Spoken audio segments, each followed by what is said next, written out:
The Arizona sun in July of 1958 wasn't just hot. It was a physical presence, a weight that pressed down on old Tucson studios with a fierce, dry hostility. The temperature clawed its way past 112 degrees, a heat that made the air shimmer and turned the desert set into a makeshift oven. Here, in this sweltering expanse, Hollywood was building a legend.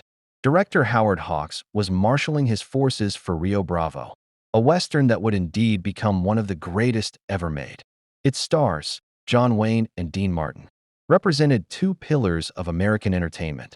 Wayne, the unmovable monument of rugged masculinity, and Martin, the epitome of effortless cool, a singer who slid into acting with a relaxed charm that made it all look easy.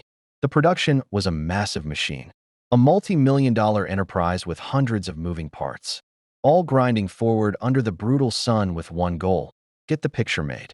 The Hollywood machine of 1958 was a creature of efficiency and cold calculus, especially away from the glamour of the premieres. For the army of extras, stunt performers, grips, electricians, and carpenters who built and populated the dreams on screen, the business was often brutally impersonal. They were cogs, interchangeable and expendable. Studios operated with near-feudal power, and the unspoken rule was stark. If you got hurt, it was your misfortune. You signed a waiver, you understood the risks, and if you couldn't get back up, you were replaced. The show always had to go on. Dean Martin had navigated this system for years. He was perceived, not unfairly, as a man who did his job with professional ease: show up, hit his marks, deliver the lines with that signature nonchalance, collect his check, and retreat to the comforts of his life. He was not a rabble-rouser. He was Dean Martin, smooth, unflappable, and famously disengaged from studio politics. But something on the Rio Bravo set was different. Perhaps it was the searing isolation of the location, the relentless heat that stripped away pretense, or the imposing presence of John Wayne, a man whose very demeanor commanded a certain moral gravity. Or perhaps Dean Martin had simply reached a private line within himself, a boundary he didn't yet know he possessed. The day was July 23rd. The scene was classic Western chaos, a bar fight. The saloon set was packed with about 30 stuntmen and extras, many of them local hires earning $75 a day, good money, if you walked away in one piece. Among them was Tommy Mitchell, a 34-year-old former rodeo rider trying to build a stable life for his wife, Sarah, and their two young daughters. This job on Rio Bravo was a big break, a chance to work with giants. His task was straightforward. During the melee, he'd be thrown through a breakaway window made of sugar glass, tumble safely to the ground, and stay down. It was routine, the kind of stunt performed countless times on countless sets. But a fatal error had been made, unseen and unknown. In the early morning haste, a props person had grabbed the wrong window frame. Instead of the intended breakaway wood, this frame was reinforced with metal supports, built for permanence on a different set. It looked identical, but was structurally unforgiving. When the assistant director called action, the choreographed violence erupted. On cue, two stuntmen hurled Tommy Mitchell toward the window. The sugar glass exploded in a harmless shower of candy fragments, exactly as designed. But the metal frame did not yield. It caught Tommy horizontally across his body with the violent, sudden stop of a clothesline. A sickening, wet crack split the air, a sound utterly foreign to the staged battle. His body contorted, unnaturally, before plummeting 12 feet to the hard-packed desert dirt below. He did not roll. He did not move. The dust settled around his still form. A stunned silence held for 3 heartbeats before the set erupted into frantic motion. The medic sprinted over, the stunt coordinator close behind. Dean Martin, still in his costume with mock blood from the fight, pushed through the gathering crowd. The scene was bad. Tommy was conscious but dazed, his arm bent at a grotesque angle, blood welling from his head, and, most terrifyingly, his legs lay motionless.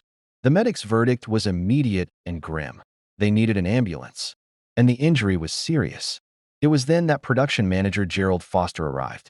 Foster was the studio's embodiment on the ground, the keeper of the schedule and the budget, a man for whom time was literally money. Every delayed minute cost the production thousands. He assessed the situation not with medical concern, but with logistical irritation. His solution was chillingly efficient. Get him off my set. Put him in someone's car and take him to the hospital. And somebody find out who grabbed the wrong window frame. They're fired. To Foster, Tommy Mitchell was no longer a person. He was a problem to be removed. A piece of malfunctioning equipment disrupting the workflow. When the medic protested that moving Tommy could worsen his injuries, Foster cut him off, citing the disappearing light and the mounting costs. Dean Martin heard every word. The casual cruelty, the utter disregard for a human life in the balance, cut through his famous detachment. This wasn't the dramatic fury of a scene. This was a quiet, seismic shift within him. He approached Foster, his demeanor deceptively calm. What hospital are they taking him to? Foster, annoyed by the distraction, shrugged. Tucson General, I guess. What? Dean pressed. Who's paying for it? Foster's reply was a masterpiece of corporate indifference. That's not our problem. He signed a waiver. These guys know the risks. It's part of the job. He clarified that the studio's responsibility ended with basic on-set first aid. Everything else, surgeries, hospital stays, rehabilitation, was the injured man's burden. That was the catalyst. Dean Martin looked at Foster and said, with a quiet finality that halted all other activity on the set, reset the scene without me. Foster was incredulous, trying to laugh off what he saw as starry theatrics. He invoked Dean's contract, the power of Warner Brothers, the unspoken rules of the industry. Dean simply took off his costume hat and handed it to a nearby crew member. Watch me, he said. Foster then played his hardball, stepping close to whisper a threat that held the weight of Hollywood history. You walk off this set and you'll never work in this town again. Warner Brothers will bury you. You'll be finished. Dean Martin did not flinch. Then I guess I'm finished. But that man isn't going to go bankrupt. Because your construction crew screwed up. The heir left the set. In 1958, this was an almost unimaginable act of defiance. Studios held absolute power. They could and did end careers with a phone call. Yet, there stood Dean Martin, risking everything, his career, his reputation, his livelihood, for a stunt extra whose name he likely didn't even know moments before. Foster, desperate, tried a new tactic, guilt. He gestured to the assembled crew, appealing to Dean about the 150 people who wouldn't get paid if production halted. You really want that on your conscience? Dean turned and faced the crew, these men and women who were the invisible lifeblood of the film. He asked them a simple, devastating question. How many of you have been hurt on a set and had to pay your own medical bills? For a moment, there was only silence. Then, one by one, hands began to rise. A grip with a healed broken finger. An electrician with a scar from a burn. A carpenter with a bad back from a fall. Dozens of hands, a silent testament to a system built on their expendability. Dean turned back to Foster. So it's not just Tommy. It's all of them. He then laid down his ultimatum. The words that would change the course of that day and send ripples through Hollywood history.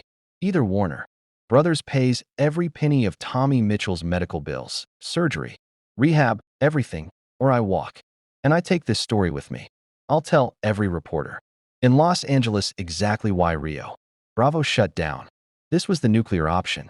In an era of tightly controlled studio publicity, a star of Martin's magnitude threatening to expose such callous neglect was a threat worth millions in potential scandal. It was at this pivotal moment that John Wayne, who had emerged from his trailer and observed the confrontation, with a watchful eye, stepped forward. Without a word, the Duke walked over and stood shoulder to shoulder with Dean Martin. His mere presence was a monumental statement of solidarity. Director Howard Hawks followed. Then the cinematographer, the stunt coordinator, key members of the crew. A silent, powerful wall of support formed around Dean. The message to Foster was unequivocal. This was no longer a single star's rebellion. It was a mutiny. Foster, outflanked and facing the collapse of his entire production, retreated to make a phone call. For 20 tense minutes, the multi-million-dollar set stood still, a kingdom in revolt. When Foster returned, his expression was taut. Warner Brothers will cover Mr. Mitchell's medical expenses. All of them. And we'll be reviewing our insurance policies for the entire crew. Dean, showing no triumph, only steely resolve, demanded it in writing by the end of the day and insisted on knowing Tommy's condition before any filming resumed. Foster agreed. The victory was seismic, but Dean wasn't done. He addressed the crew directly, his tone firm. Anybody here want to keep working under these conditions? Speak up now. Because if we're going to do this, we're going to do it right. Nobody else gets hurt and left behind. The silence that followed was one of profound agreement. Howard Hawks, sensing the need for healing, dismissed the set for the rest of the day. As people dispersed, John Wayne pulled Dean aside. "That was the gutsiest thing I've ever seen," he said, acknowledging the very real target now on Dean's back. Dean's response was simple, a reflection of his personal awakening. "I'm tired of pretending I don't see what's happening to people." That evening, Dean Martin went to Tucson General Hospital. He found Tommy's wife, Sarah, in the waiting room, clutching a preliminary hospital bill that represented financial ruin. Her face etched with terror, Dean sat beside her, introduced himself, and delivered the news that changed her world. Warner Brothers was paying for everything, every penny. The relief that washed over her was transformative. Dean stayed for hours, through the long surgery, just being present when no other representative of the powerful studio bothered to be. Tommy Mitchell survived. His recovery was long and left him with a permanent limp and limited arm mobility, ending his stunt career. But true to Dean's stand, Warner Brothers covered all $18,000 of his medical bills, a staggering sum in 1958, and later, in a move of both conscience and compromise, hired him as a stunt coordinator, giving him a safer, sustainable future. The studio did try to punish Dean Martin. In the following months, promised film roles evaporated. A quiet, unofficial blacklist seemed to be in effect, but they had underestimated the respect he had earned. John Wayne's loyalty, Howard Hawks' advocacy, and the crew's spreading of the truth through the Hollywood grapevine became a shield. The story of Dean's stand became legend among the very people the studios overlooked, the below-the-line workers. He became a hero not for his fame, but for his humanity. The repercussions extended far beyond that one set. In 1959, catalyzed by this incident and the advocacy it inspired, the Screen Actors Guild pushed through strengthened insurance requirements, mandating better coverage for all performers, including extras and stunt workers. It was a systemic change born from one man's refusal to look away. For the rest of his life, Dean Martin stayed in touch with Tommy Mitchell, receiving Christmas cards and returning calls, a quiet acknowledgement of a bond forged in crisis. At Dean's funeral in 1995, Tommy, then 71 and walking with a cane, was asked by a reporter if it had been easy for a big star to take such a risk. Tommy corrected him, "No, it wasn't easy. He risked everything that day for a guy he didn't know, a guy who didn't matter to anyone except my family. That's not a big star move. That's a good man move." And Dean Martin was a good man. Rio Bravo is rightly celebrated as a masterpiece of the Western genre. But within its history lives a greater drama, one that happened off camera. It is the story of how Dean Martin, the king of cool, discovered a deeper kind of strength. In the blinding Arizona heat, faced with the machine's heartless grind, he chose principle over profit, a stranger's welfare over his own career. He stood up, spoke with quiet courage, and declared, "Not on my watch." He reminded everyone that true character is revealed not when the cameras roll, but when they stop, and you are left with a choice, to be a cog in the machine or to be a man. On July 23, 1958, Dean Martin chose to be a man, and in doing so, he changed lives and left an enduring legacy of dignity that outshines any spotlight.